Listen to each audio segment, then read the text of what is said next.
bertemu lagi dengan Ibu Isti Indartanti.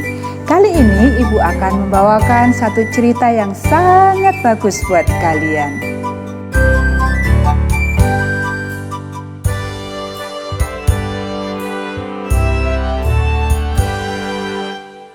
Naaman dan sungai yang kotor. Ayat hafalan Yohanes pasal 1 ayat 16. Karena dari kepenuhannya, kita semua telah menerima kasih karunia demi kasih karunia.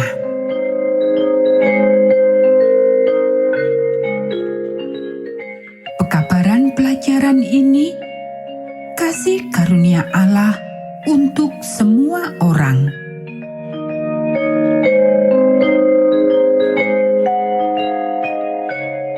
Coba sentuh sikumu, kemudian dengan perlahan gosok kedua jari telunjukmu bersamaan. Yang mana yang lebih kau rasakan? Ada lebih banyak syaraf di jarimu daripada di siku. Allah memberikan syaraf khusus untuk membantu kita mengetahui bila kita menyentuh sesuatu yang panas, dingin, keras, lembut, atau sakit. Orang yang menderita kusta kehilangan kemampuan merasakan hal itu. Berikut ini yang terjadi pada seorang pria yang menderita penyakit kusta. Naaman adalah panglima tentara Aram. Ia terkenal dengan pertempurannya. Dan ia merupakan sahabat dekat raja.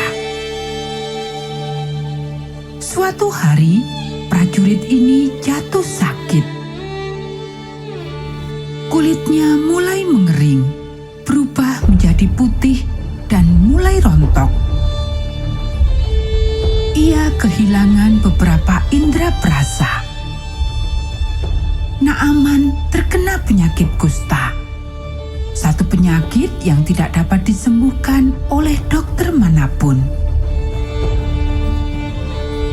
Seorang anak perempuan Israel bekerja untuk istri Naaman. Ia adalah seorang tawanan dalam salah satu pertempuran melawan bangsa Israel. Anak itu sekarang tinggal jauh dari keluarganya di antara musuh-musuhnya. Tetapi ia belum melupakan hal-hal besar yang dilakukan Allah bagi bangsa Israel. Mengapa suamimu tidak pergi meminta nabi bangsa Israel untuk menyembuhkan dia? Ia bertanya pada istri Naaman. Elisa dapat menyembuhkan penyakit kusta. Naaman telah menemui tiap dokter di Aram. Ia telah mencoba berbagai obat. Tidak ada yang berhasil. Elisa adalah harapannya yang terakhir. Naaman memimpin beberapa kelompok prajurit Aram ke Israel. Beberapa kereta kuda mengikutinya, bermuatan harta benda sebagai bayaran untuk sebuah penyembuhan ajaib. Pastilah itu suatu pemandangan yang aneh. Elisa tidak memberikan obat apapun kepada Naaman. Ia tidak membakar kemenyan atau mengucapkan kata-kata mantra. Ia mengirim pembantunya untuk memberitahukan kepada Naaman agar mandi, tidak di sembarang tempat, tetapi di sungai Yordan yang mengalir di dekat situ. Naaman frustasi. Elisa bahkan tidak mau berbicara kepadanya.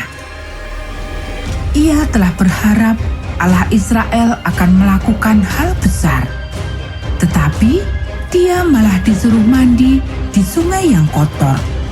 Bukan hanya sekali, tetapi 7 kali. Ia sudah siap berangkat pulang ke rumahnya. Sungai di dekat rumahnya mengalir deras dan jernih. Aliran sungai Yordan keruh dan tidak lebih lebar dari sebuah rumah. Untungnya, salah seorang pembantu Naaman menghentikan dia. Jika Elisa memintamu melakukan sesuatu yang besar, bersediakah engkau melakukannya? Ia bertanya. Tentu saja aku mau, pikir Naaman.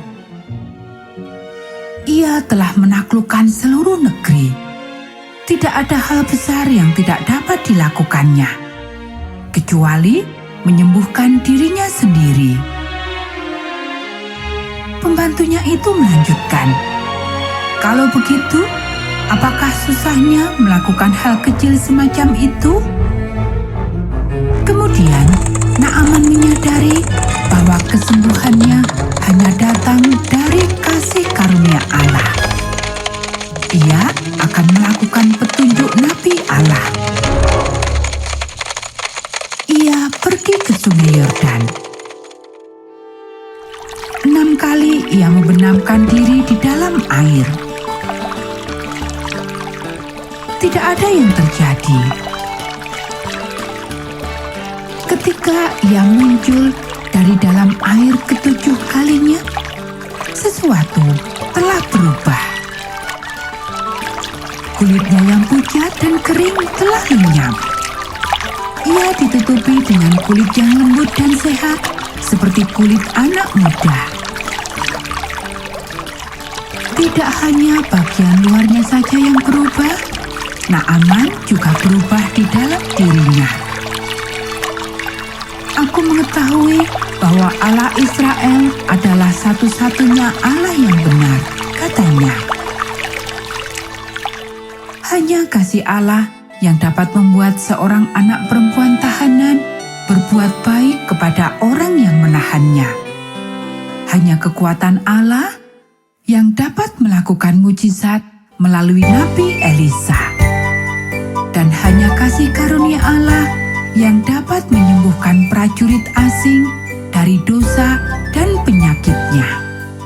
Nah anak-anak, demikian tadi cerita Alkitab untuk kita pada saat ini. Kita akan bertemu kembali di cerita Alkitab yang selanjutnya.